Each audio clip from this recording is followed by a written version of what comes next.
Join me on the next episode of Quarantined with Lavell, where I will be talking to Detroit City Council member at large, Janeé Ayers. For the last 4 years, Councilmember Ayers has helped ensure that Detroit tax dollars go to Detroit-based companies that employ Detroiters. She's also helped hundreds of Detroiters transition out of prison through her Returning Citizens Task Force. And during the pandemic, she has spent time volunteering at test sites, as well as getting food to the communities that needed it most. Well, now she needs our help getting back on the ballot and wants to come and share with us what she's been doing and what she'll continue to do if we help her get reelected. So tune in on Thursday, March 18th at 6:30 p.m. Eastern Standard Time on the Neal Down Productions Facebook group page, as well as the Neal Down Productions YouTube channel, as we continue our Women's History Month celebration with Council Member Janeé Ayers. Tune in, spread the word, and we'll see you on the show.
What's up, everybody? Welcome to another episode of Quarantined with Lavell. We are excited.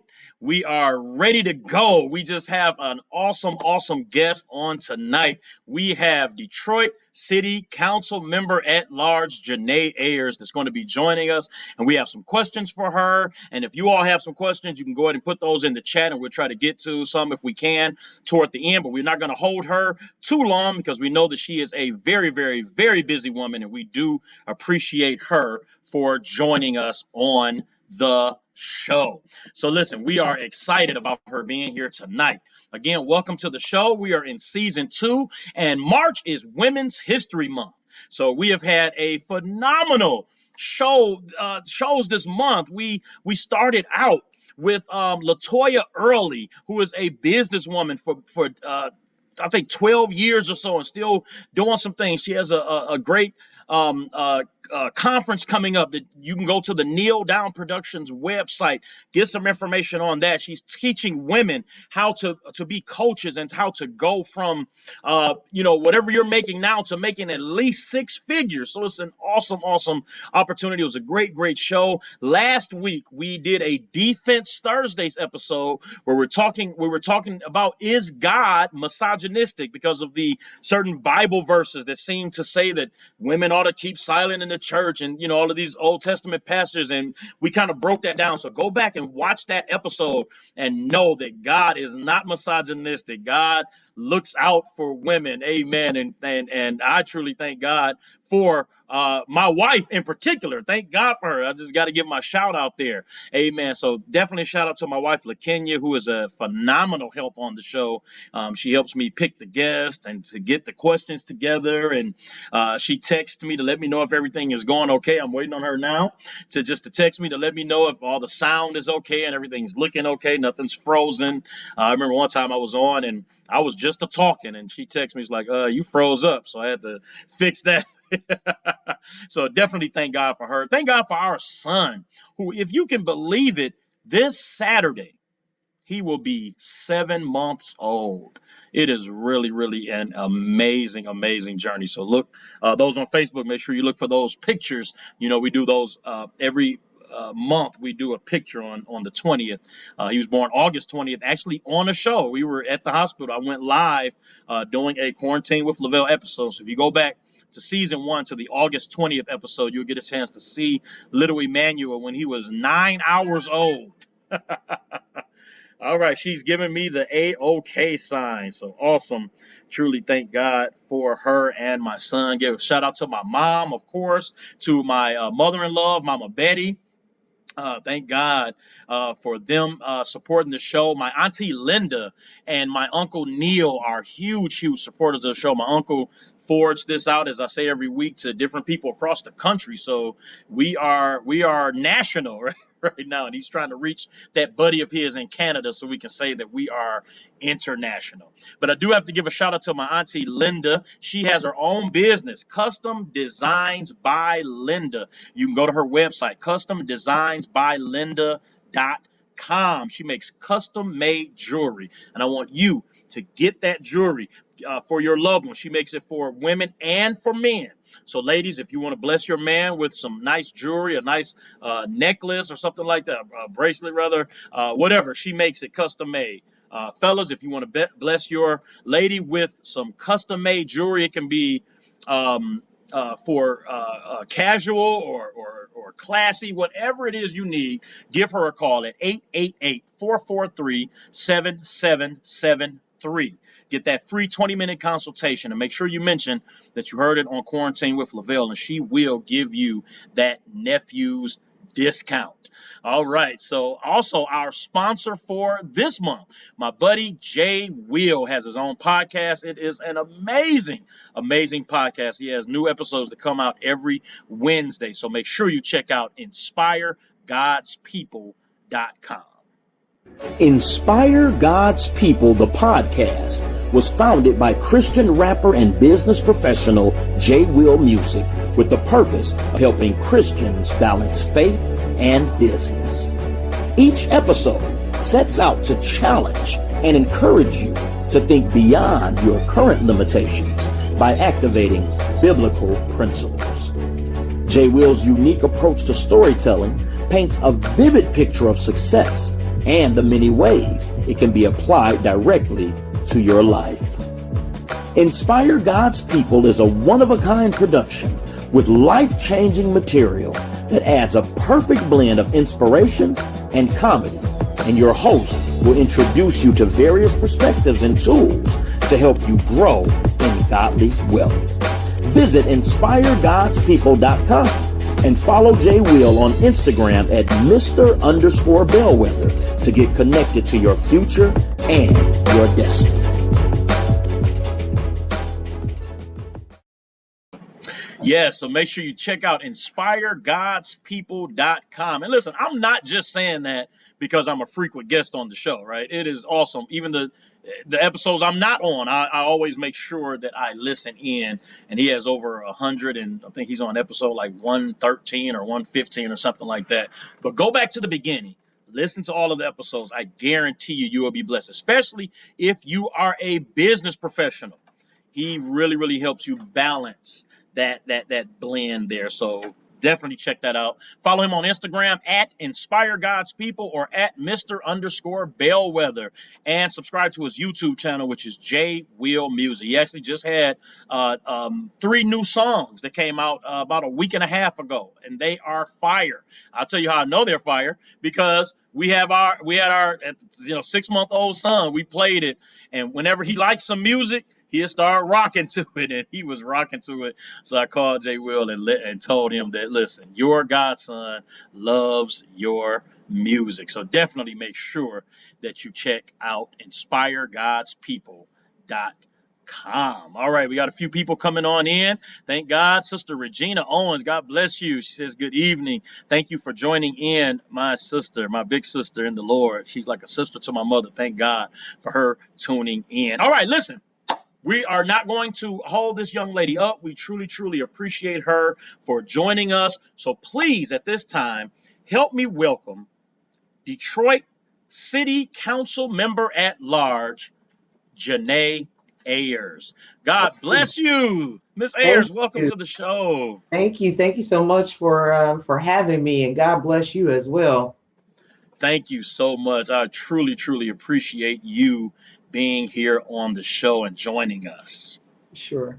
Thank you. Absolutely. All right. Well, listen, we're not going to hold you. I have a few questions here that we're going to ask, and then we'll take some questions from the audience real quick, and we will get you on out of here. My mother-in-law is on. She said, "Good evening. Love you, mother-in-law. Thank God for you joining us." Amen. All right. So Miss Ayers, why don't you, first of all, and I always start out with this. And it was funny because I remember you always feel awkward asking this question, which is tell us a little bit about yourself. But I had a guest on. I don't know if you know Dr. Sabrina Jackson. I had her on for Black History Month. And, when I said that to her, she was like, it's not awkward for me. She said, who better to tell people about me than me? And That's I said, right. That's a good way to look at it. So, Miss Ayers, Councilwoman Ayers, can you please just go ahead and tell us a little bit about yourself, and then we'll dive in with some more questions. Yeah. So, first off, I love Dr. Jackson. Sabrina is just amazing, phenomenal woman, and I just pray, continued blessings on her and her son. She does great work, and she's great. Can't nobody talk about you better than you, especially if it's gonna have some fact to it.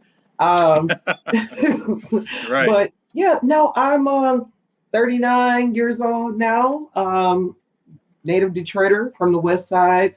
Have been very blessed to have many different jobs that I bring to the table with me every time I sit in my council seat or these days at my dining room table. I've had the pleasure of being a juvenile probation officer, a high school teacher. I worked in recreation for 8 years. I worked at MGM for 8 years. During that time, simultaneously, I worked for the union, and that's how we met. Just doing, negotiations and all that jazz. I'm the youngest person to serve in the position of vice president of the AFL-CIO for Metro Detroit. Also, the youngest person to be involved in bargaining contracts for all 3 casinos. So there's that on a professional level, but just on a human level, I'm a regular Detroit girl, went to Renaissance High School, went on to Bowling Green State University. And I love my city. I had opportunity to go somewhere else after college, but my sentiment was, if I leave like the rest of my peers are leaving, who does that leave in the city of Detroit to tell Detroit how we should run, how we should be governed, other than transplants or people that don't really understand what Detroit is all about. So, I guess in a nutshell, that's it. I guess the other component about me that I'm not shy about talking about, my mother, I was raised by a teacher who is from the Brewsters, and my biological father, he, unfortunately was a multi-felon, which kind of prompted some things in me and made me look at things differently and how I govern and the way that I want to address our youth in our city. And then I was raised by a wonderful, wonderful father who recently passed on, but he was a person that dedicated his life to coaching PALs and underprivileged children. So I'm just thankful that I had those different things and different people to pour into me. And now I sit here as a person that's trying to just help and lead our city in the right direction. Awesome. Okay. So first of all, condolences about the passing of your father, for sure. We'll definitely be praying for you and your family. And I just want to say, on behalf of the citizens of Detroit, thank you for staying. Thank you. Yes, you've done a lot of good, and we're going to talk about that. So we definitely appreciate you sticking and staying. Thank you. Absolutely. Okay, so now my first question here was kind of awkward for me, and I kind of toiled with even sending it to you to ask you about it. And I talked to my wife, and my wife said, "I think it's appropriate." And I said, "Okay."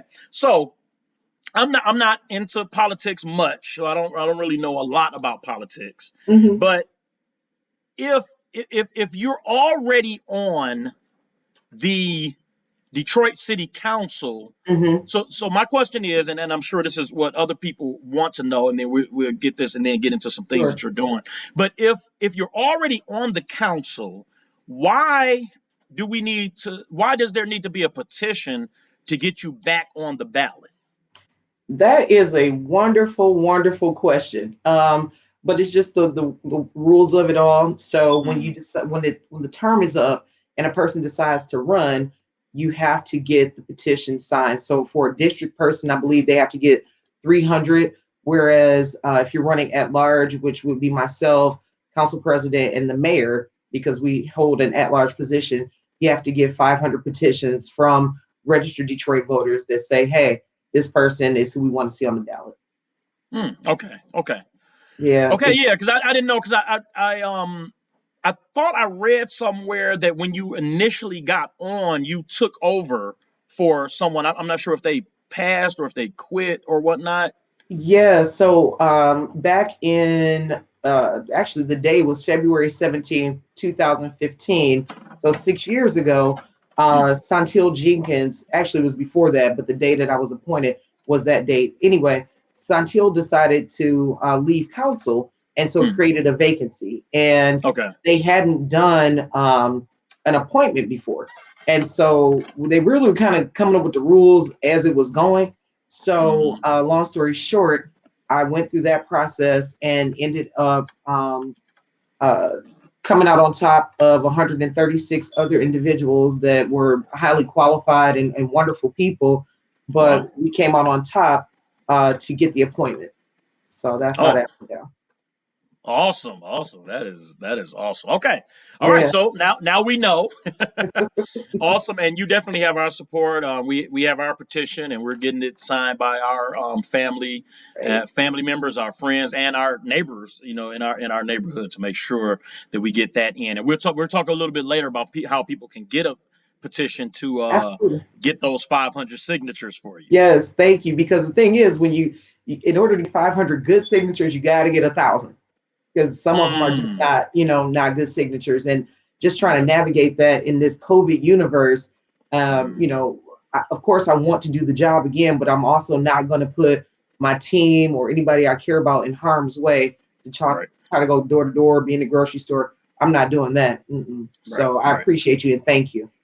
Absolutely. Okay, so I have this note here that you've accomplished a lot in 4-5 years, right? So I noticed one thing, and I wrote this note here for you to tell us a little bit about your initiative to ensure that Detroit tax dollars and Detroit projects go to Detroit-based companies that employ Detroiters. I know that's very, very important to you as well as to us here in Detroit.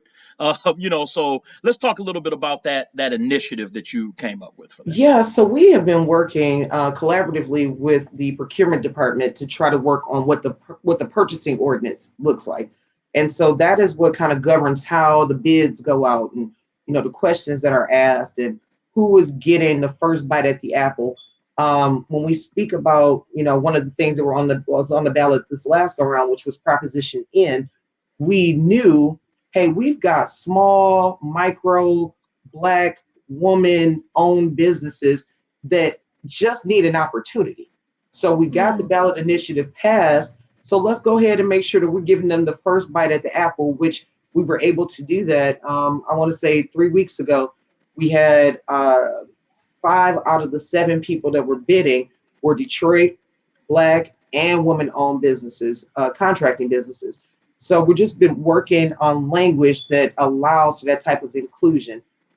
We've also partnered with some of our other colleagues to say, all right, we got to create this conversation. We got to create this buzz. Monthly, we hold small business empowerment fairs that allow for people who otherwise get overwhelmed by the whole bureaucracy of trying to figure out, okay, well, where do I go? How do I get signed up? I don't understand how you bid. We host those fairs and we bring those tools to people. So you don't have to come down here. You have to pay for parking. You don't have to figure it out. I'm gonna bring it to you so that it's right here in your face. And now you can get your business online, whether it is janitorial, whether it is landscaping. So you just have an opportunity. We just wanted to kind of just erase the hurdles that a lot of people face in order to do business with the city. Okay. Well, I know native Detroiters definitely appreciate that. I know I do. I really appreciate that. You just have so many people, who, you know, um, work live outside of the city and then come into the city to work. And I'm not knocking them. You got to do what you got to do, but Right. I do appreciate, as a native Detroiter, born and raised here in Detroit, we definitely appreciate that Sure. initiative that you put in. So, Yeah, all right. So you serve as the chair of the budget committee. I do. All right. So tell us a little bit about your efforts, right, to ensure that a balanced budget is available to our city. And I have this question here, and I'm going to post it now. I was going to wait. This is I wrote it in. My uncle is still learning how to, so he texted me his question, so I just put it Okay. in. So he asked, "What are your biggest challenges for Detroit?" Now I don't know that the finances are the biggest challenge, but I just kind of have a feeling that they may be. But I'll let you kind of answer that. So tell us a little bit about your biggest challenges for the city, as well as your efforts to ensure a balanced budget for the city. So I will say that I was very much privileged when I first came into council to learn about the budget and just budgeting in general from George Cushenberry. He, by far, is one of the most intelligent people that I've ever met. And so I was able to have him pour some of that into me. And so for that, I'm thankful. At this point, being the budget chair for the last 4 years, that thing is tricky. Okay. It would be ideal if we could just say, yeah, whatever, let's build this, let's build that. That's not real. We are outside of financial oversight, but they're right behind us, waiting for us to just mess up one thing. And so it's a lot of ideas that come from a lot of my colleagues, and it's all good intentions, but to remain financially solvent, it's not practical. But when we start talking about the challenges, just for the city of Detroit, yeah, you can't talk about that without talking about the fiscal impact. And I think at this point, we are approaching 2024. And that's where the biggest challenge is going to come, because we are now faced with having to make those payments for our pension obligation. And so we were responsible enough years ago to say, all right, and that's under this particular council, we're going to put money up in a rainy day fund for retiree protection, so that when we get to that cliff, we'll at least have something in our coffers to minimize the impact that it's going to have. But I will say the other challenge with even reaching those goals is the fact that none of us ever predicted the pandemic. We never predicted this. Right. And so with that, we've seen a decline in some of the general fund revenue because people are working from home. Folks aren't in these commercial buildings. People aren't going out. There's nobody.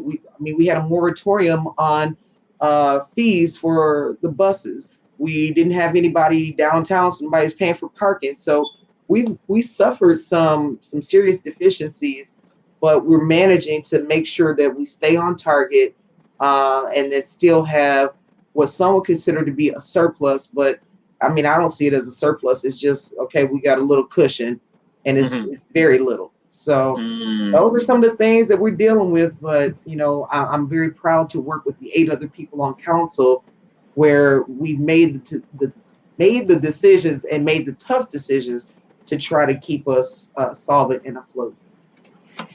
Yeah, yeah.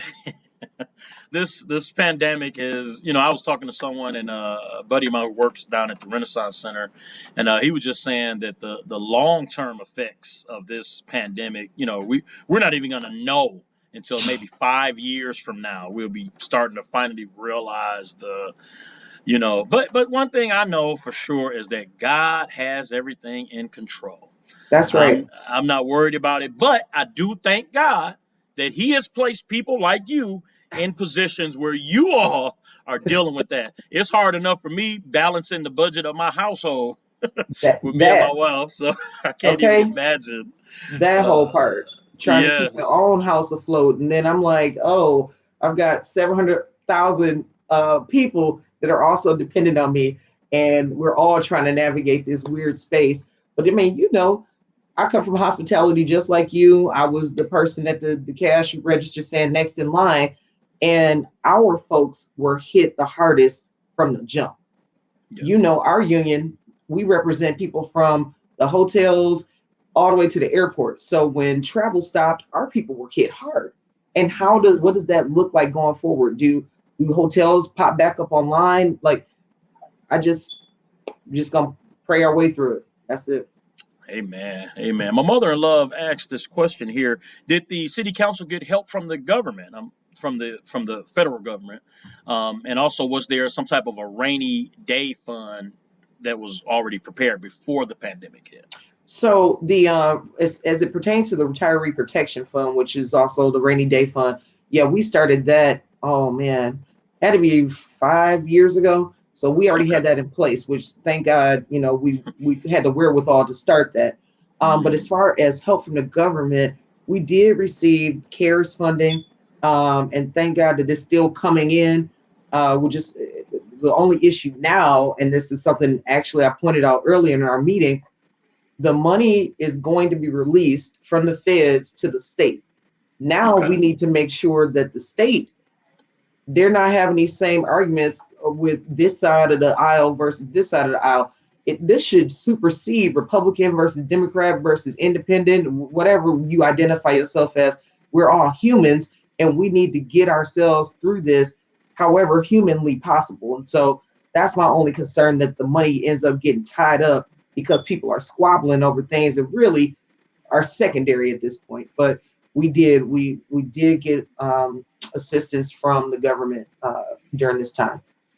It irritates me highly when people try to take advantage, whether you're a Democrat or Republican or independent or whatever you consider yourself. If you're trying to take advantage of that just to promote your particular party or beliefs at the expense of the people, if you want to Yeah, irritate me, do something like that. exactly. It's shameful. I mean, it's not about any of that. It's about how do we all move together as a state, move forward. That's it. This pandemic didn't only attack Democrats. It didn't only attack Republicans. It didn't only attack rich or poor or black or white or women or men. This thing did not care. And so we Mhm. need to give the same mindset that we don't care about any of those things. Just how do we make situation better for all of us that are living in this state? So I'm with you. Yes, ma'am. Yes, ma'am. All right. Before I go into, because I do want to definitely talk about your returning citizens task force. But before I do, it looks like another question here. Let's take it real quick from Sister Regina.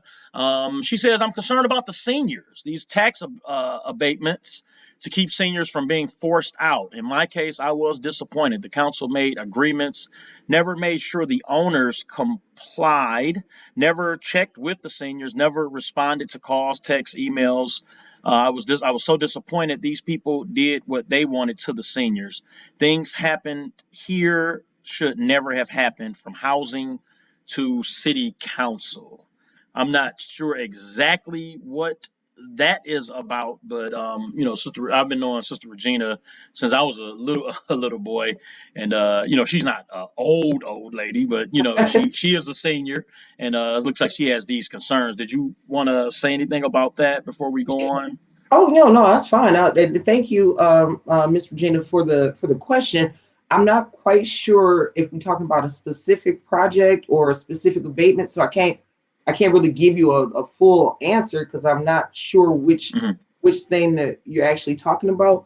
I don't know if you reached out to my office or not, but what I would love to do is have a conversation with you. So I know at the end, my phone number and my email address will be put up. So if you could send me the specifics of what you're talking about, that because I want to give you an educated answer. I don't want to give you a blanket statement. Absolutely. And Sister Regina, you can, and I'm going to put this information back up at the end so everyone can see it. Or, matter of fact, I'll put it up kind of periodically throughout. But you Okay. can email Council Member Ayers at detroitmi.gov. You could call 313-224-4248, or you can go to the website detroitmi.gov/Janeé Ayers, and then that way you can get a more specific answer to your question. All right, so she says absolutely. All right, so I'm going to leave this information up here just for a few more seconds. And we're also going to put some information up about how you can get petitions to make sure that we get Miss Ayers back onto the council. So I'll leave this up here for a few more minutes. So, Miss Ayers, you started something called the Returning Citizens Task Force. And when I read what that was, I got excited. It really, really blessed me. My mother is a nurse at the Wayne County Jail. Oh, So she deals with prisoners all the time. And now she was transferred over to where she deals with the youth or whatnot. So I know this is probably something that's going to be near and dear to her heart. But what is the Returning Citizens Task Force? Talk to us a little bit about that. oh man, that is one of the best things I think I've done just in this position. It was slightly mind-boggling to me that no one before me had led the charge on it. So the city of Detroit gets about 200 people per month returning to the city from being incarcerated. So that in itself, that's a large number if you start really tallying it up for what that looks like in a Mm, year. Um, and like I said, it was very personal for me because my dad, this is the longest, and I'm 39 years old. This is the longest he has been out of jail my entire life. And it'll be, I think it's 10 years that he's been out now. And right. I know what that effect has on kids because I was a smart kid, but I was mouthy and I was angry and I was acting out because in communities of color, we know we don't talk about expressing your feelings. It's kind of like take that on the chin and get over it. But Mm, these are, you don't know what to do with those emotions. You feel like the person that's supposed to love you the most is not here. You feel like you're not good enough, all of that. And so then that kid starts to act out and then they find themselves on the road. Because if it wasn't for my mother, I'd probably be locked up myself right now. Um, wow. but the task force originally started because I just wanted to make an impact in our communities because I know how many people deal with incarceration and just the criminal justice system. So I didn't want to start it with a lot of people. That was never my intent. So I took my chief of staff and my community liaison, and we went to my dad's house. And I asked him, I said, Dad, what things do you think you needed? What could have helped you stay out of jail longer? And he said, the basics, the very basics. He said, Janeé, as a grown man with two children, I couldn't find a job to provide Mm, socks for myself.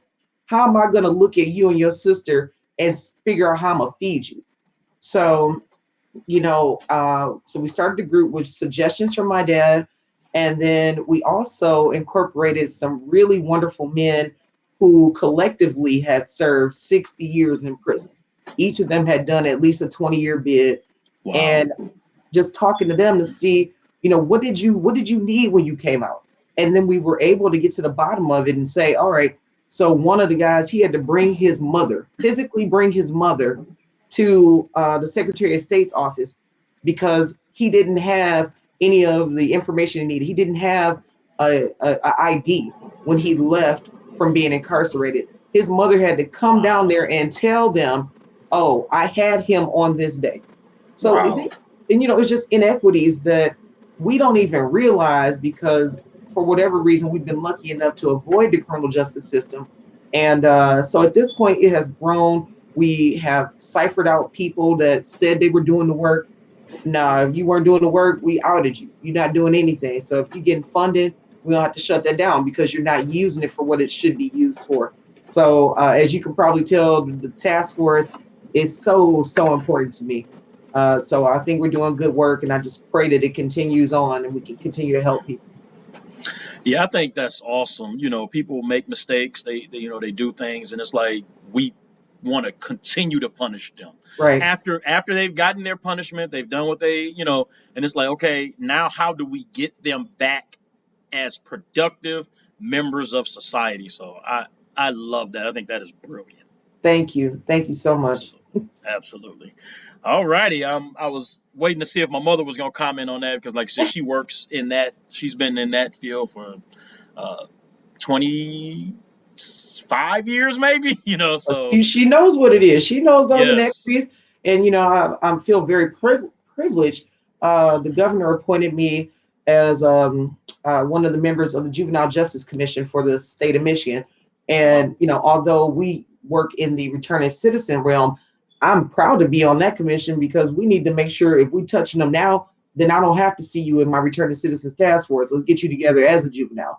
So Yes. Yes. we got work to do on so many different levels. So many different levels. Absolutely. Definitely. Okay. All right. So I wrote this note here because I got in your letter, it talked about you being on the front line. So I wrote, how does it feel to be on the front line during the pandemic, volunteering at testing sites, helping to get food out to people who needed resources, to the people who need it most? How does that feel? And maybe just tell us a little bit about that.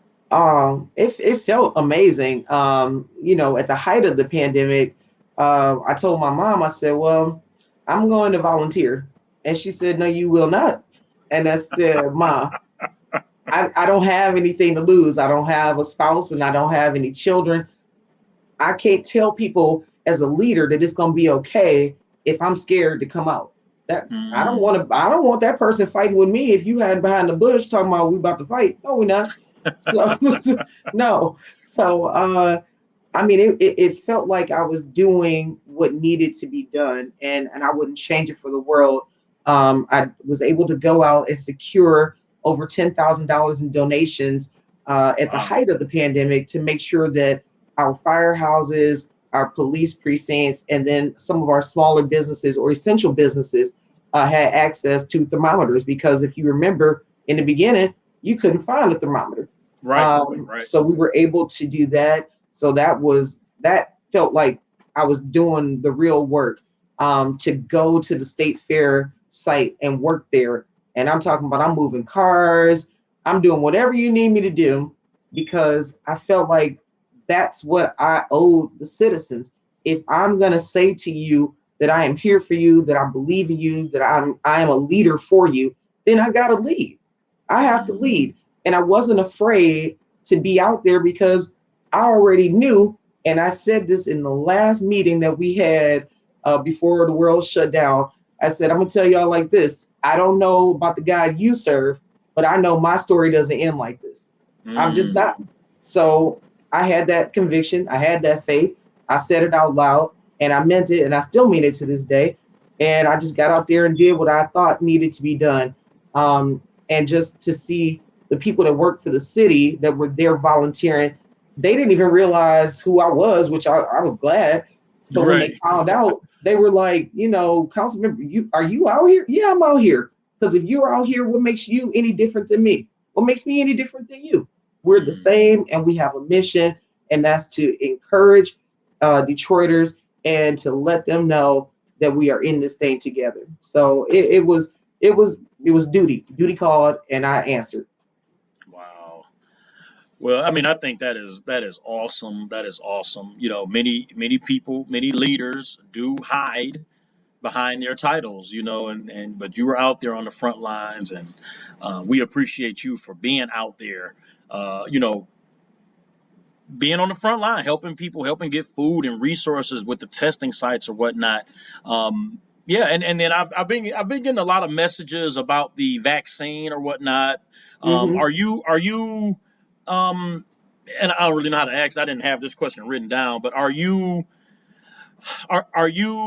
doing anything about the vaccines, or do you all have anything in place where maybe the elderly can go and Oh get the yes. vaccine if they? Okay. Yeah, so we got the whole setup at the TCF, also formerly known as Cobo Mhm. Center. And when I went down there, the wait was a little bit long, but it was moving. It was moving. Okay. So that is out there. We try to make sure that we put out to social media, hey, here's the guidelines. Here's who's eligible right now.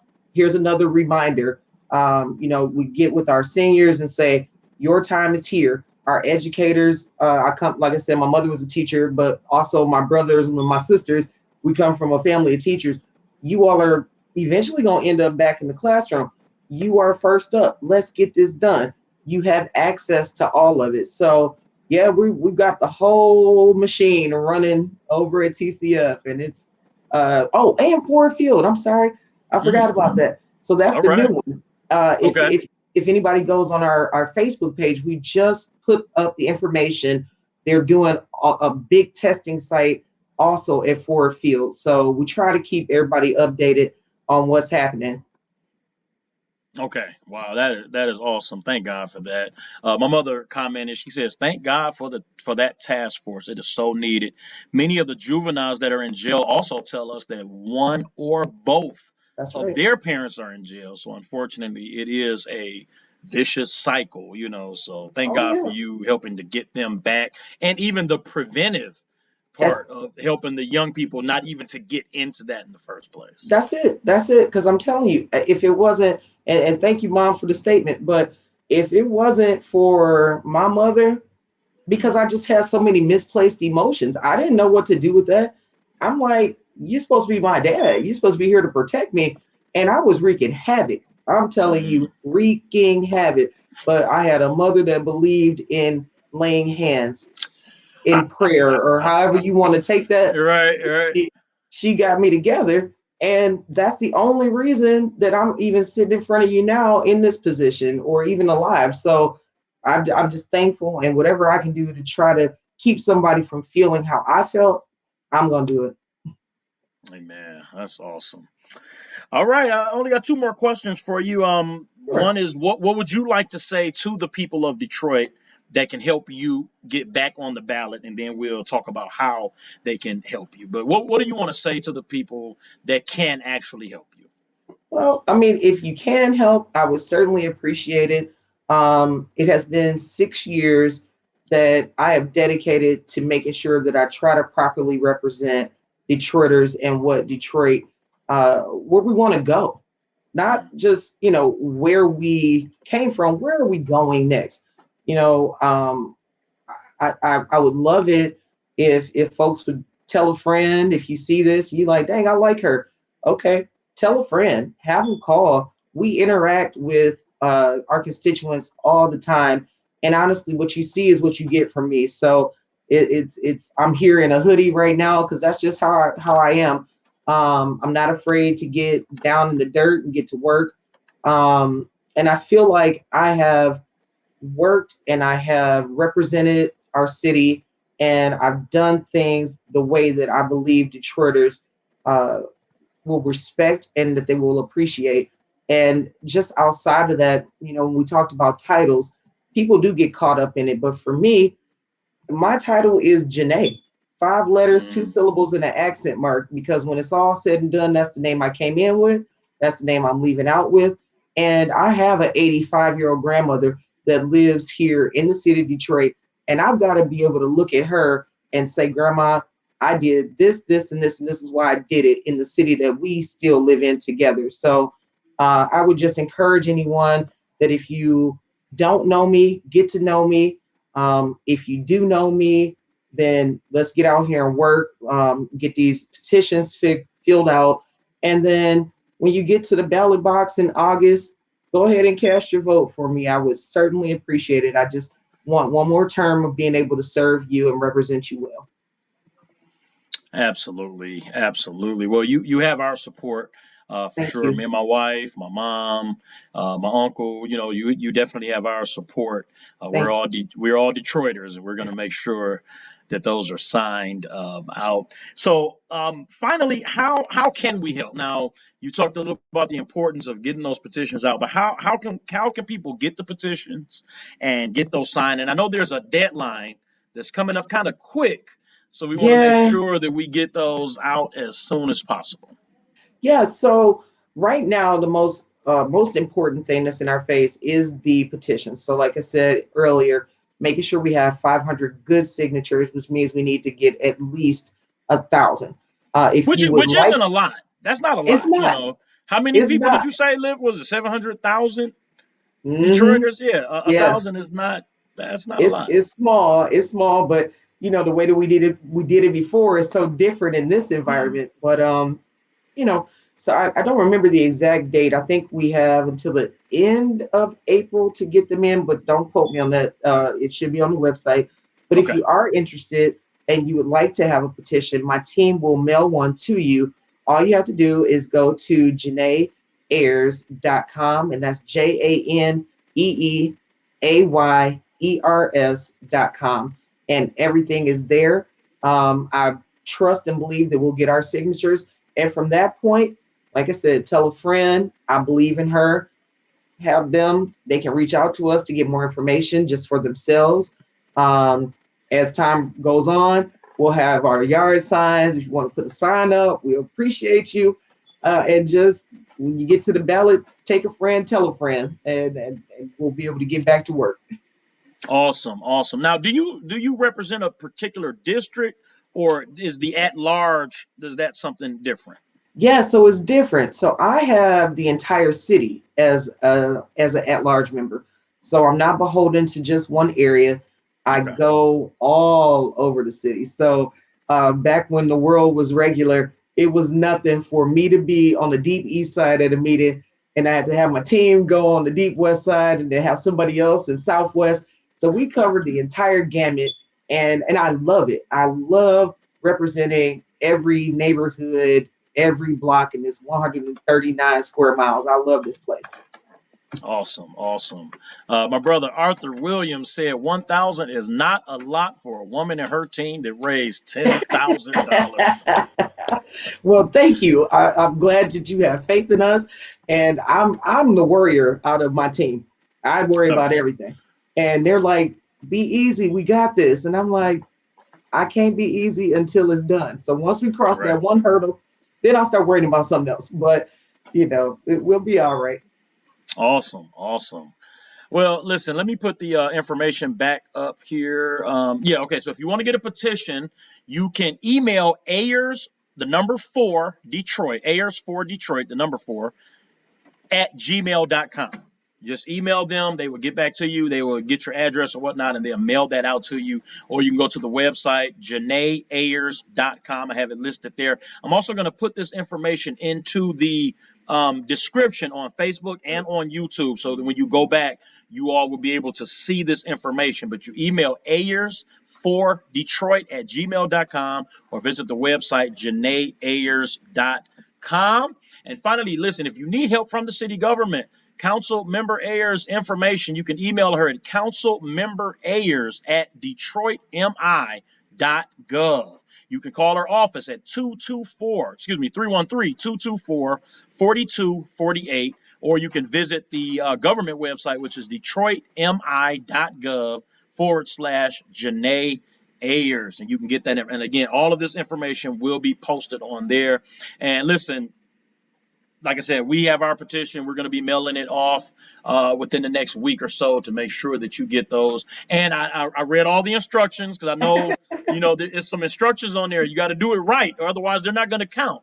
So I don't Right. want to waste my time, and I don't want to waste your time. So we're doing it right to make sure they're legible. Everybody can see them. Everything's signed in the right place so that they will count. And listen, if you are out there watching and you have enjoyed what Councilwoman Ayers has said, please support her. Get her back on this ballot. And then in August, go and vote or do the absentee voting or whatever. Just remember the name, Janeé Ayers. Okay, do not forget. It has that asterisk, right? Is that an asterisk over the E?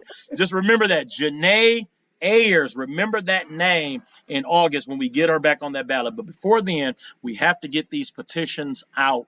So if you need a petition, again, ayers4detroit@gmail.com. They'll get your information and send you out a petition. If you may be live in a apartment complex. You know how easy it is? I think each petition has 10 slots on it or something like that. 10 or 12, something like that. Yeah. You know how easy that is in your apartment complex? Just go door to door. Just let them know, look, this young lady has done some great things for this city, and we want to give her a chance to continue to do great things for this city. Thank you. And by the way, if you ask for a petition, don't worry, you don't even have to have your own stamp. We're going to send you an envelope with a stamp to send it back to us. So just put that out there. But thank you so very much for having me. I just appreciate you. I don't even know what to say other than thank you. I appreciate it. It is my absolute pleasure. Thank you so much for coming on the show. And did you have any last comments that you would like to make to the viewers? No, just to let everybody know that at this point, we're still working on the budget. We're still in budget season. So we have a couple more, maybe a week or two left before it's finalized and it'll be voted on. And then from there, city is just, we're trugging along, and we're going to be all right. And I just want everybody to be encouraged. And again, if you have any issues, any concerns, feel free to reach out to me and my team. I've got to give a shout out to my A team. They are absolutely wonderful, wonderful humans. I could not have been blessed with a better team. I don't even call them my staff. It's my team. That's my family. And they do a wonderful job. But no, that's it. All right. Well, I appreciate you. And again, I will make sure that all of this information is posted on the descriptions on Facebook, YouTube, and on my website, nealdownproductions.com. All right. Well, thank you and have a wonderful evening. You as well, Councilwoman. God bless you. All right. All right. Listen, we just got a chance to talk to Detroit City Council member Janeé Ayers. Has some great things to say. So listen, I am excited, amen, about supporting her. So make sure that you go to her email, Ayers4Detroit. It's listed right here, Ayers4Detroit@gmail.com. Request that petition. Let's get these petitions out. I'm not sure exactly when the due date is, but I know it's coming up quick. If I'm not mistaken, I think on the letter, it said they need to be in by April 1st, which is like 2 weeks from now. So request a petition, get them signed, and get them back to her as soon as possible. Amen. And listen, this information, I'm going to, once I log off here, I'm going to make sure that it's posted in the description on all my Facebook pages, on the YouTube page, as well as the Neal Down Productions website. And of course, don't forget that if you need help from the city government, you can email Council Member Ayers at detroitmi.gov. You can give her office a call at 313-224-4248, or you can just go to the website, detroitmi.gov/Janeé Ayers. You can get that information. You can get any information that you need about her from there.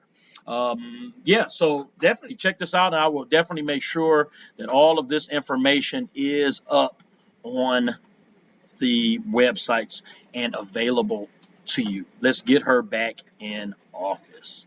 All right, listen, we appreciate her for coming on. Again, that was Detroit City Council member Janeé Ayers. We appreciate her for coming on. And again, don't forget to support customdesignsbylinda.com. Excuse me, give my auntie a call at 888-443-7773. Request that nephew's discount. Just tell her you heard it on Quarantined with Lavell. And then also, of course, check out InspireGodsPeople.com.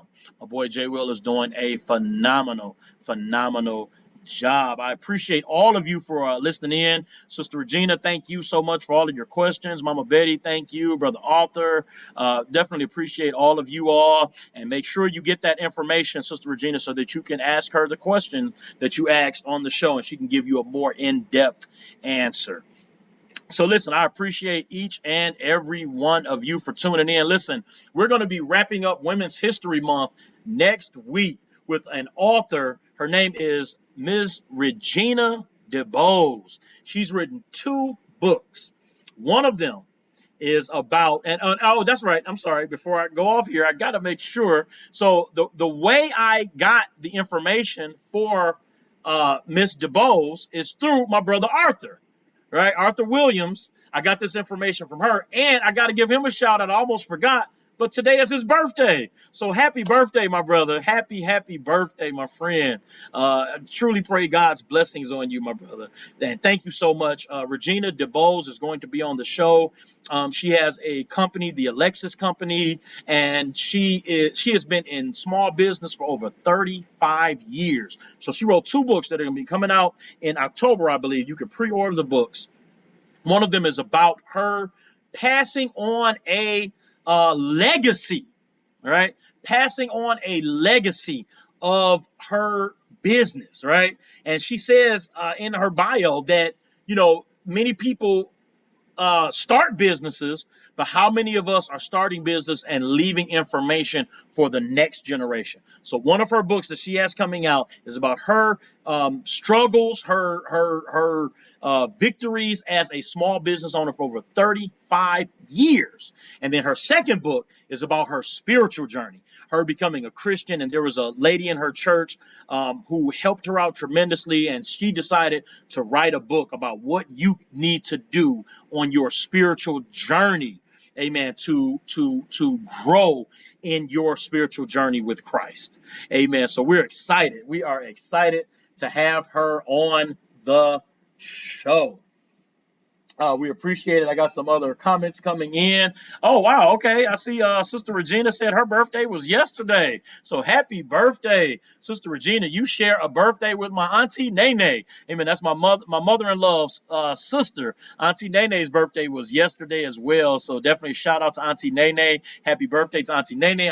Happy birthday to Sister Regina. And happy birthday to my brother Arthur. So thank God for you all coming on the show. Make sure you all tune in next week on Quarantined with Lavell, where we are going to be talking to small business owner for over 35 years, Mrs. Regina DeBose. So make sure you tune in next Thursday, 6:30 p.m. Eastern Standard Time. Spread the word. And also, let me say this real quick before we go. I'm going to let you go. I promise. I'm going to let you go. As we have this information up here about the city government, I know that there are some people who are watching in other cities, right? But guess what? You can reach out to your city council. You can reach out to them. I don't have the information. I don't know exactly where you live, but do some research. Go online. And find out who your council people are. If you need to ask some questions, ask them. It's okay. That's what they're there for. They are there for you. They work for us. So definitely make sure that you reach out to your city council people. And don't forget to tune in next week, next Thursday, 6:30 p.m. Eastern Standard Time, right here on the Neal Down Productions Facebook group page, as well as the Neal Down Productions YouTube channel, for another episode of Quarantine with Lavell, and we'll see you